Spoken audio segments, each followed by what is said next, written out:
3월 모의고사 나형 고3 나형 문제입니다.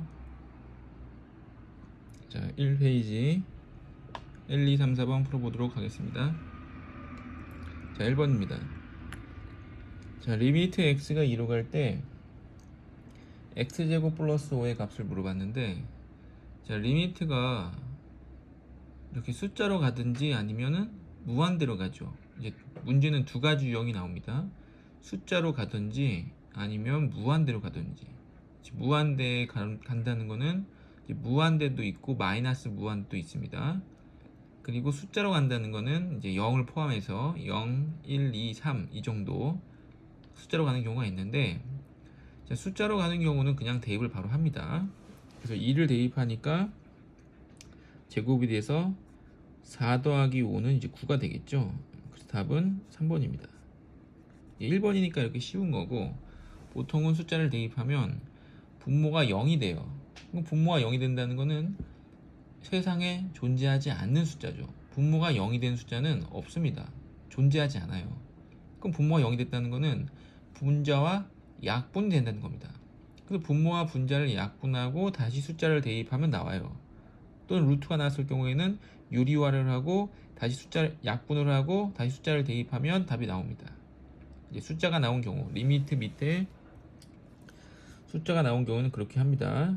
자, 대입을 해서 답을 찾는데, 대입을 했더니 분모가 0이 나왔습니다. 이러면은 약분을 하고 다시 대입을 합니다. 또는 유리화를 하고 다시 약분하고 대입합니다. 유리화, 약분, 대입, 약분, 대입, 약분, 대입. 약분을 하고 대입을 했더니 또 0이 나오면 약분이 덜 된 거예요. 약분을 더하고 다시 대입하면 됩니다. 숫자가 나온 경우는 이렇게 풀고, 숫자가 나오지 않은 경우가 있죠. 이제 무한대로 가는 경우. 무한대로 가는 경우에는 최고차항의 개수를 잡아서 최고차항의 개수를 비교하면 이제 답이 나옵니다. 또는 최고차항의 개수가 이제 0이 돼 버리는 경우에는 유리화를 해야겠죠. 유리화해서 다시 약분하고 대입합니다. 이제 그런 문제 나오면 또 풀어볼게요. 자, 2번입니다. 자, 2번은 방정식에 만족시키는 x의 값은 이렇게 나왔어요.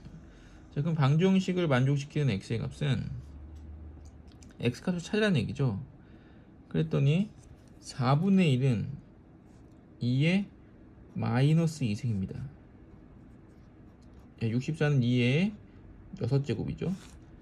자, 가로가 있는 경우는 곱합니다. 이렇게 곱해서 지수인 2x가 u랑 같아야 하므로 x 값은 이제 3이 되겠죠. 답은 이제 4번이 됩니다.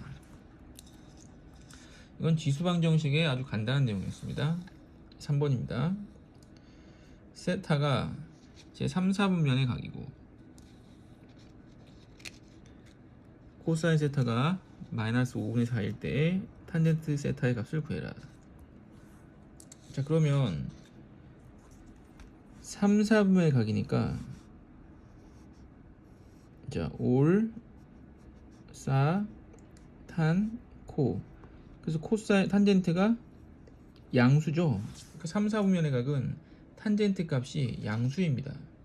그럼 탄젠트 값이 양수니까 당연히 1, 2번 답이 될 수가 없겠죠. 그리고 이제 0이 될 수도 있겠고, 아니면은 4분의 3과 3분의 4가 될 수도 있고. 근데 코사인이 마이너스 5분의 4입니다. 그럼 코사인이 어떻게 나온 거냐면, 코사인은 직각삼각형이 이렇게 있을 때 여기가 5고 여기가 4였던 거죠. 그래야지 코사인이 5분의 4가 나오는데 1, 2, 3, 4분면이어서 음수가 나온 겁니다. 그럼 피타고라스 정리에 의해서 요 길이가 3이죠. 3, 4, 5. 그럼 여기가 3일 때 탄젠트 값은 4분의 3입니다. 4분의 3. 근데 3, 4분면이기 때문에 부호는 이제 플러스가 되는 거죠. 자, 그래서 이런 사인, 코사인, 탄젠트 값을 물어볼 때는 항상 삼각형을 이렇게 그려서 우리가 사인 이렇게, 코사인은 이렇게, 탄젠트는 이렇게 풉니다. 근데 푸는데 이제 4분면이 나와 있기 때문에 부호가 중요한 거예요. 부호가 이제 플러스냐 또는 마이너스냐, 이게 중요한 겁니다. 그래서 부호를 먼저 결정하세요. 부호를 먼저 찾고 나서 나중에 숫자를 찾는 겁니다. 숫자를 먼저 찾으면은 나중에 부호 찾는 걸 까먹어요. 그러니까 실수할 확률이 높아집니다. 그러니까 뭘 먼저 해라? 부호를 먼저 정해라. 또 이게 비슷한 게 뭐 있냐면 지수 방정식, 로그 방정식에서 특히 로그 방정식의 진수와 밑조건 0보다 커야죠. 1이 되면 안 되고.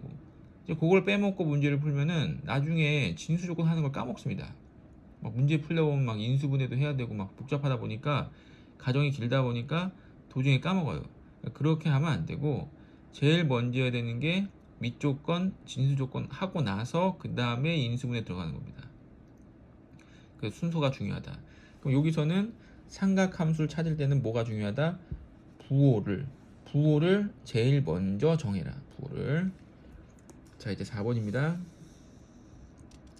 자, 등차수열이라고 하면 바로 첫째 항과 공차가 떠올라야죠. 그 첫째 항은 A1으로 놓고 공차 또는 등차라고 하죠. 공차 또는 이 등차는 D로 놓습니다. 그래서 A 두 번째 항은 첫째 항 더하기 1D, 세 번째 항은 첫째 항 더하기 2D, 2 곱하기 첫째 항 더하기 12. 그럼 전개하면 2A1 더하기 24가 나오는데 여기 2A1이 이거랑 똑같죠? 네. 그래서 3D가 24입니다. 3D는 24. D는 이제 8이 되겠죠? 그래서 공차는 4번 8이 됩니다. 자, 매우 간단한 거였죠? 등차 수열이 나오면 이런 첫째 항과 등차를 찾아야 되고 등비 수열 나오면 첫째 항과 공비를 찾아서 문제를 풀면 되죠.